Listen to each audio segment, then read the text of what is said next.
Hello, everybody, and thank you for tuning in to the Liberty Report.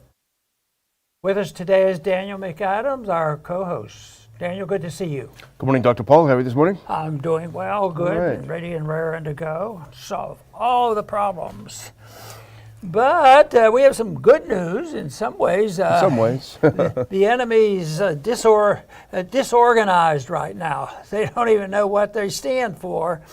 But they're changing their minds. That's what we've noticed, and we've talked about a little bit already, that some of the people on the far left who's been preaching the gospel of COVID seem to be changing their tune, and it's not because they have principles. It's that there were a few people demonstrating against what they were doing. And you know, this is not just here in Lake Jackson or here in Texas or here in the United States. It looks like it's worldwide, that there's a shift in opinion. People have finally decided that maybe the government has exaggerated. But I think that we are correct in praising the truckers of Canada. Yeah. And they're still at it, and they said they're not going to quit. But the thing that we've noticed here in the last 24, 48 hours, how many people are changing their minds. Yeah. So that is good news, and the momentum is there. And I think the momentum in the direction of rejecting what the government's doing is moving a little bit faster, which is good, than I thought it would. I thought maybe it would take a while. It still has been way too slow, and it still should never have happened, but at least the people are waking up. But there are still a lot of people, the ones that are hanging on to it are really, it's almost like a religious fervor on this, that you just can't give up. No, logic is irrelevant to them. You know, if you talked about kids and their masks, and I don't care about that. Yeah, why, you know, kids don't get this disease. I don't care about that. Well, why do you wear a mask if you've had your vaccination? Oh, well, don't bug me. Yeah. We'll censor you. So anyway, I think there's less of that. So I think that we're moving in the right direction. Let's hope we can help and contribute to the momentum in the direction of more freedom. Well, the rats are abandoning the sinking ship, you know, and it's hard not to feel the sense that you need to have some revenge against these people that have tortured Americans for the last 2 years. Hopefully, ultimately, there will be some kind of justice. But, you know, what caught our attention this morning is a piece by Jordan Schachtel, and he has a Substack called The Dossier, which I highly recommend. We have reprinted that article on our website. But he points out just a couple of what are actually many, many, many. And in fact, we've talked a lot, Dr. Paul, about how the Berlin Wall ended. One person chinked out a brick, and then another, and that's how it happens. And this is what we're seeing here. Now, these people are the same people who, and we've said this before, in 2008 said, I was never for the Iraq War. You know, what are you talking about? This is what they're trying to do now. And I want to just do a couple of clips, and this is thanks to Jordan and his great work in this article. But let's put this next one up. This is Ted Lieu of California, one of the biggest lockdowners, the biggest vax mandate, the biggest, you know, he would take you down if you weren't for all these things. Let's put up that first clip. And here's Ted Lieu yesterday. With the rapid decline of Omicron, pandemic restrictions will be lifted sooner rather than later. And listen to this, Dr. Paul. In considering when to do so, health officials must factor in natural immunity, not just vaccination rates. This is and Thomas Massey wisely retweeted saying, quoting him saying, health officials must factor in natural immunity. And then Massey commented, thank you for repeating what Rand Paul and I have been saying, even if it's 2 years too late. It's incredible to see. Now, just a little while ago, you'd be kicked off Twitter and Facebook and everything for saying, what about natural immunity? What about all these things? And now one of the biggest lockdowners is saying it. Oh, I'm not going to agree that it's too late. Never too late. Better late than never. You know? So the momentum is there. Yeah, it is awfully late. But when you see them switching, and you always want to hope that it isn't 100% politics and think that, well, maybe he saw the light, but that's not going to be determined, and I guess we don't need to determine because they're now moving in our direction. So we will encourage them to do that, and I hope that they see the light and continue to help us restore the cause of liberty. I think one of the things that have been a big factor, even though it's been absolutely ignored 100%, is the Johns Hopkins study, and we talked about it last week, that showed that the lockdowns did nothing at all to prevent death. It was infinitesimal what they did, but the damage they did to the country, to our freedoms, to lives was enormous. No one wants to print it and publish it, but everyone is aware of it. And here's another I'm going to show. This is from Jordan's piece, but it does remind me of someone who was one of the absolute worst. She was on television all the time condemning those that didn't get shots, condemning those that didn't wear masks, saying they should feel pain. Well, here's what she tweeted out yesterday. This is Dr. Leanna Wen, the CNN's doctor. Here's her just yesterday. In the coming days, we will see many governors and local leaders lift mask mandates. This is the right step. And masks needed a shift, and marks a needed shift from government-imposed requirements to individual decision. But listen to her rationale, Dr. Paul. It helps to preserve public health authority for when it's needed again. So what she's saying here is if we keep pushing this, they're going to stop listening to us next time we tell them, put on your mask and take in your shots. All about authority. Yeah. Who's in charge? You got to keep the authority. Who has the control of the force? And they finally saw the light on this. But fear. It's still, the people deserve a lot of credit for finally saying enough is enough.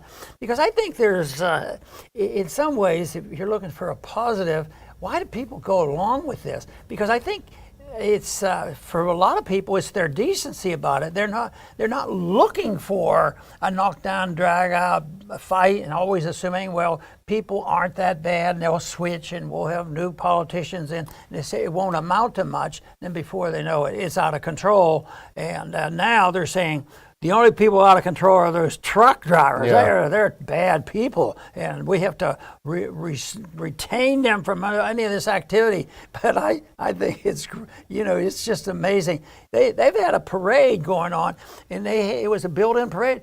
There are a lot of trucks out there, aren't there? Trucks, and boy, I think you showed it yesterday, a picture of a line of those trucks. Yeah, it's amazing. There's a lot of people and a lot of trucks. That's great. I just wanted to do two more on Leanna Wen, though, before we move on, if you don't mind, because here she's saying now it shouldn't be mandates. It should be up to individual choice. Here's her just last year. Let's look at these next two, because she shouldn't be able to live this stuff down. She had a big soapbox that she was lecturing us on. Here's her back in September 2021.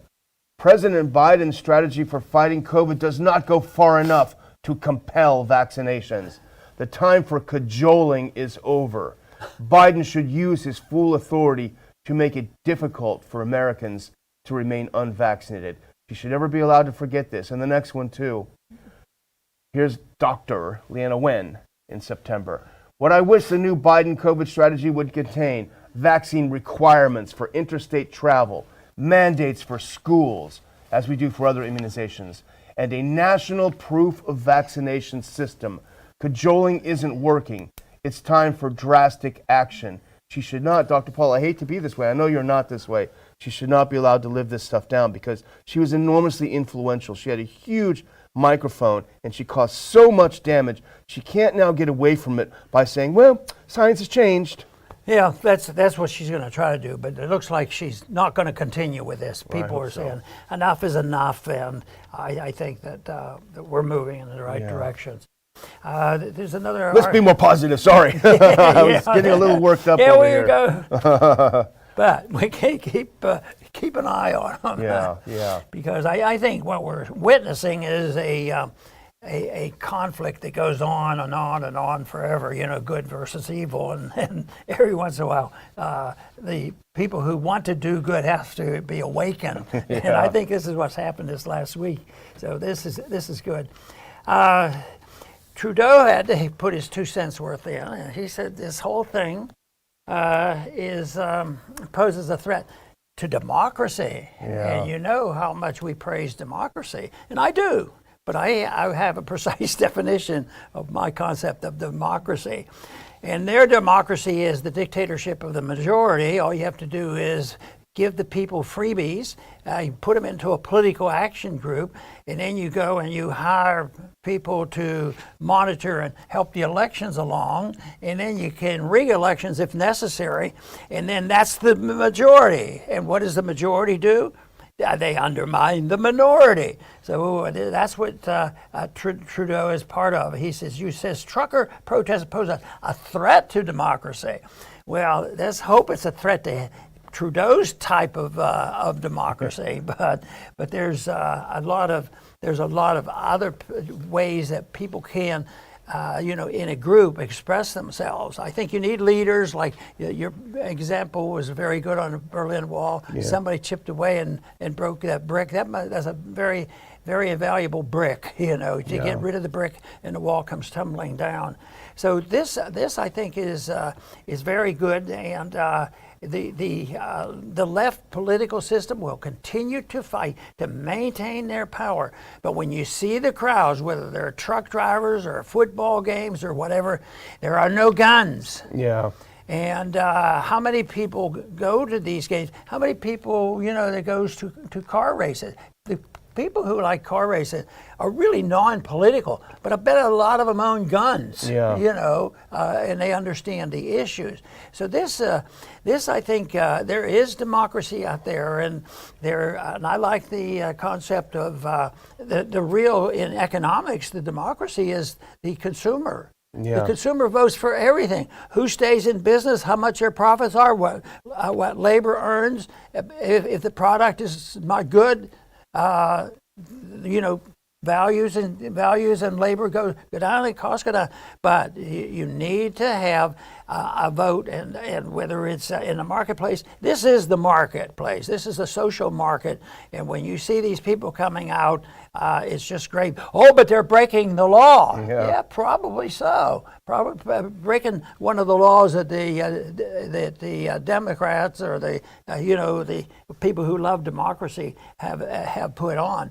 So they're quite willing to go along with that. But I think it's all going to change. Now, this Trudeau is such a piece of work, isn't he? If they're ruining democracy. If you're one of these truckers demonstrating you're a fascist, you're a Nazi, if you don't get the vaccine, you're a racist and you're a misogynist. This guy, talk about not deserving a leadership position.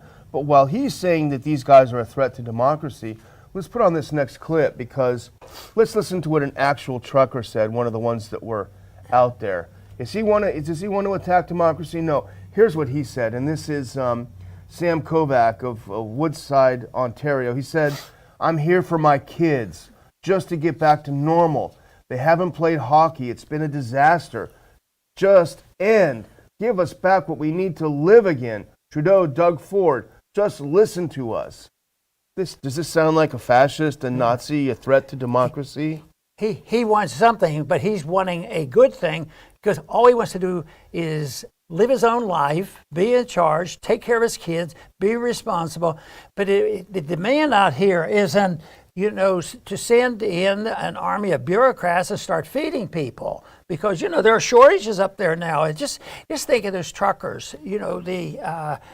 Just providing the services and getting the gasoline and food to this caravan of trucks.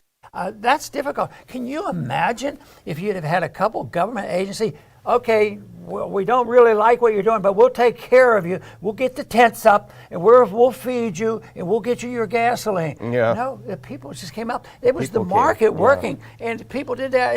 And then the great part about it is it turned into a party, and that's really what drove them crazy. You're right. How can they do this? And look how we punished them, and look how we have threatened them, and they're smiling. Yeah. Because maybe they were smiling because they saw the beginning of the end. Yeah. Is what they said. Well, here are the real fascists and the real tyrants in Canada. And I have a video clip. Let's just watch, I think, 19 seconds of this. This is a 78-year-old man getting arrested in Canada. He honked his horn at the truckers and put a thumbs up, and he didn't have his ID on him. And here's what the cops did to him. Let's put up that clip. Here we go. Hey, what are you doing? Hey, that's assault. I've got it all on video. Yeah, he failed to ID. Get back! Hey! Hey! Get back! Get back! Okay, we can We're cut it back. off. Here's Joe Warrington. If you can go ahead too and put up the tweet. But he just is a person who spoke to the gentleman who was arrested here. He said, if we can put up that tweet so people can follow along. It's skip the Trudeau one and go to the next one. Yeah, go to the right to the next one. There we go. Here's Joe Warmington. He said, I spoke with him. He's in pain. He's 4'10", a retired janitor with 11 grandkids and 4 great-grandkids. If this disgraceful treatment of a 78-year-old for honking his horn and a thumbs up to the truckers is acceptable to Trudeau, no one is safe. That's an understatement, isn't it? I hate showing that, but people need to see I know you. thuggery. You've ruined my day. I'm sorry about that. Well, we have to face reality. I can't say you, but you're revealing the truth. But it's also the motivator for people saying enough is enough. Yeah. Quit this stuff. And boy, that is tragic. I don't know. They take out their anger on this older fellow, this little guy, because they can't do anything about the trucker. And then here we have it could be a million people practicing the principle of peaceful disobedience. Yeah. You know, disobey but no nonviolence, no violent disobedience. And then it's called an insurrection. It's called treason. There are traitors and the whole works. They go hog wild over this. At the same time, they're the ones with all the guns. Yeah. The thuggery. Oh no, this policeman didn't pull out his gun. Oh, I think he was handling his dangerous prisoner pretty well there. That is sickening. I hope they show that to people in Canada. Yeah. You know, They've seen it, I'm sure. But let's move on to something more positive. Okay. I know it's bad, but let's go to the next clip because I don't want to be too dramatic here, but I really do believe that history will judge Senator Paul and Representative Massey so well. Now that the smoke is clearing, the people who have had the courage up there. Here's Steve Watson wrote up an interview that Senator Paul did. Rand Paul warns COVID mandates have always been about growing government power over your lives, and that's what we've been saying all along. Yep, and there's no doubt about it. And up until now, the movement has always been for greater power.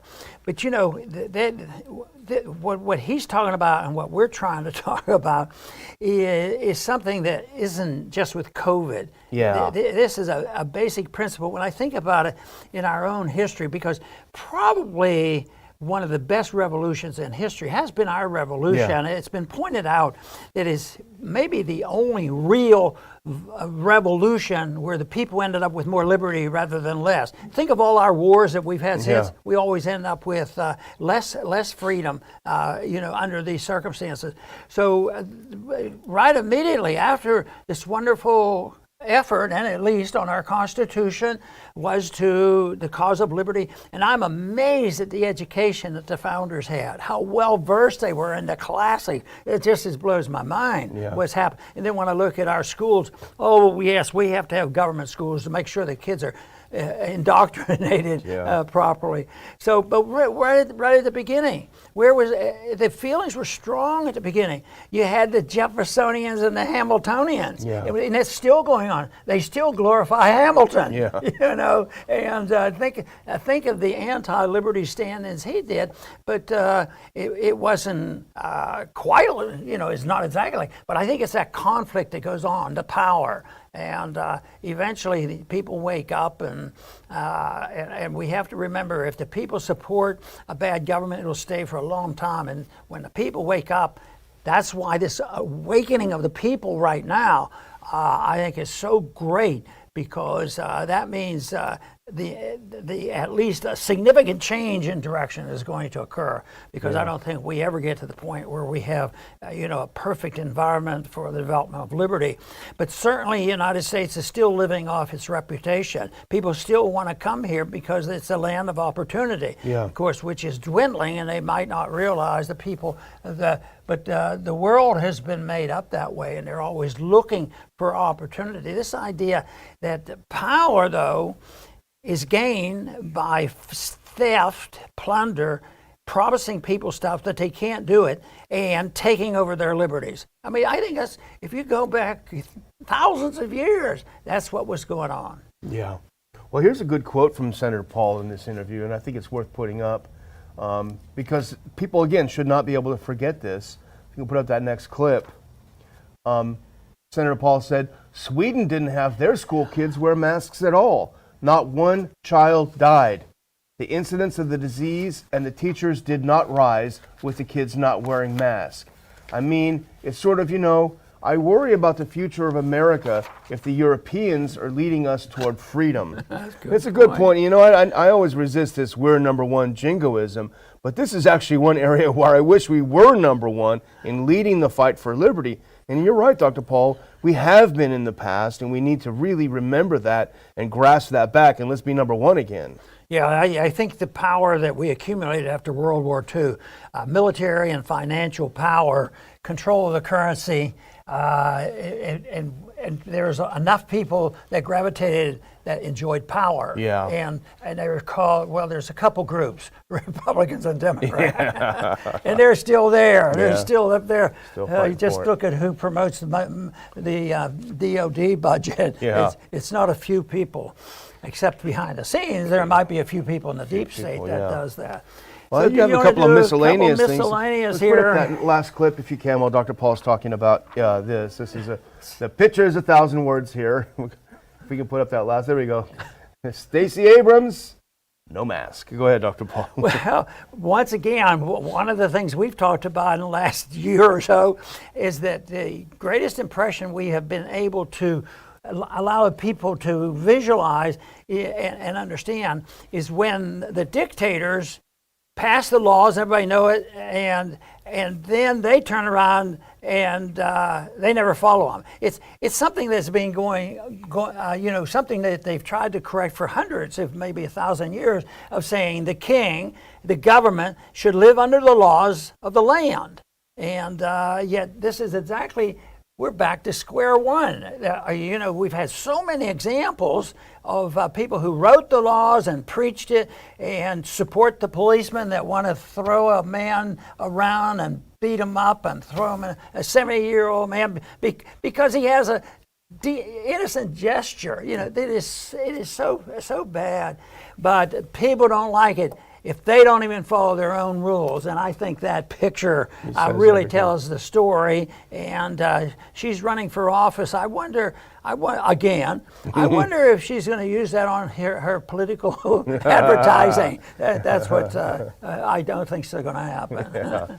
Well, you got a couple more little miscellaneous. Okay, here's something interesting because we know of these two people, and everybody knows these two people, and Joe Rogan's certainly been in the news. He's a good promoter, self-promoter, and he's entertained, and everybody comes voluntarily to listen to him and his shows, and it's been translated into a very valuable asset for him. Joe Rogan has a lot of talent. But he got himself into a mess. He received this $100 million, and then he didn't know about the can. Well, he probably knew about them, but I bet he didn't know how tough they were and how mean and nasty they were. Yeah. Go back and 12 years ago, find out he said a nasty word. He quoted somebody else that said the nasty word. Yeah. And so he has to be punished. And I guess, I don't know what goes through his mind. But he went through the ritual. I apologize. Sorry, sure didn't want to do that. I didn't mean it. And maybe he had to make it a couple times or something like that. And I think a lot of people, including myself, do you have to go through this? See, I believe in apologies. Yeah. So if I bump you, Daniel, I'm sorry. Yeah. I think that's over and done with. Yeah. But these political apologies, these public ridicule, is disgusting. Guess who had an opinion about this? You'll never guess. Trump. Trump says he's going to give Joe Rogan. He better be careful because he might have to borrow money from Joe Rogan. Who knows? Who knows what they're going to do to Trump? But Trump tells Joe Rogan, quit apologizing. He says it's a sign of weakness. And so, well, everybody knows Trump's and his characteristic, but I find that sort of interesting. Yeah, that's a funny one. That's from Summit News again. Paul Joseph Watson did that, I think, and that's worth it. And then you got another one too. This is big news yesterday. It's interesting. Yeah, this is fascinating. What it means, we don't know. Now, Peter Thiel, I always have to keep checking on people who help me in campaigns, and I always felt badly that people who've done a lot of work or sent money in and worked real hard never got the adequate thanks that I wanted them to get.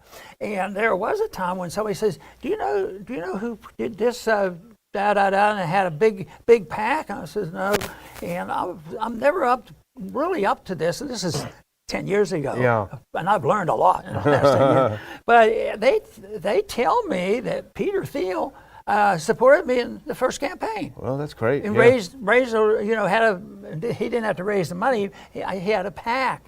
And so he has to have had some libertarian leaning, sympathetic, so he went out of his way.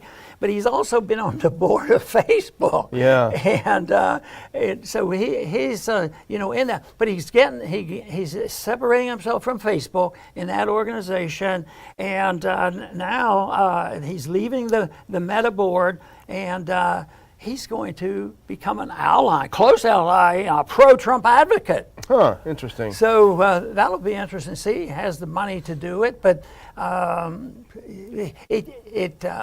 can think of worse things. Let's say that. And of course, I'll cheer him on. I'll say, remember, you're deep down inside, you're a libertarian. You know? Well, but he hasn't called me. Yeah, maybe he will. Maybe he'll push Trump a little bit that way. I mean, we have to have some optimism. No, that would be good if he did decide to be a little firm. I imagine Trump has respect for him. Yeah, I would think so for sure. Well, my closer, Dr. Paul, just again, I try to do this at least once a week to thank you for watching. I encourage you to subscribe to this channel, to give us a thumbs up, to make a comment. The more action, I'm thinking at least, the better the algorithms will treat us. We're getting close to 300,000 subscribers. I think we're just a couple thousand shy, so double check and see if you're not subscribed, and please subscribe. And while you're at it, go to ronpaulinstitute.org and subscribe for updates there. Again, just once a week, and if there's a special announcement, we don't bother you or bombard you, but we want to keep in touch. We got some changes on the horizon, and we want to be able to keep you apprised of them. So thank you again for watching the show. Dr. Paul? Very good. And I, too, want to thank our viewers for tuning in and giving us the support that we need and the encouragement, and we need that. But we also benefit by receiving, the support that you give us, because that really is the pay that is necessary to give us enough encouragement to keep doing it. So there's lots of ways of getting, reimbursed. And of course, we have to worry about our expenses and things like that. But really, it's getting to know people. I think in the last 3-4 years since we were in the conference building, out of the conference business, and difficulty there was getting to know people personally. And I think what I enjoyed was that the people, when they came together, that they had a good time, and that was always encouraging to me. But I think that is very good, and I think we see that friendships and enjoyment has broken out on the truck convoys, and I think that is excellent under dire circumstances. I think it's just remarkable how there was had to be planning to make a trip like that, and then some people sent some volunteer money in, and then somebody robbed them, but it still worked. There were still smiling faces and people coming out, people giving them food and whatnot. It has, and all of a sudden they have survived in dire conditions, political conditions, and also in the weather condition. But then you also have to, be concerned about what they're really facing. And when I see what we show, which has annoyed me a bit because it just looks so horrible, was the policeman beating up a 76-year-old guy, for thumbs up for the convoy. That's pretty bad. There's a lot of violence and all that goes on, but when you see that, I think it really catches the emotion. It's sort of like it's sort of like when you have to look at the pictures of what they have done to our children, you know, with these masks and the way they have suffered from that. And if you don't go along with it, you hate kids and you're, you know, not willing to help anybody, and you're the problem. But I'll tell you, it's delightful for me to see the shift. The shift has occurred. The momentum is in the other direction. There'll be ups and downs, but I think another 6 months, we might be almost back to normal, which was far from perfect, so we will always have a job promoting the cause of liberty. I want to thank everybody for tuning in today. Please come back soon.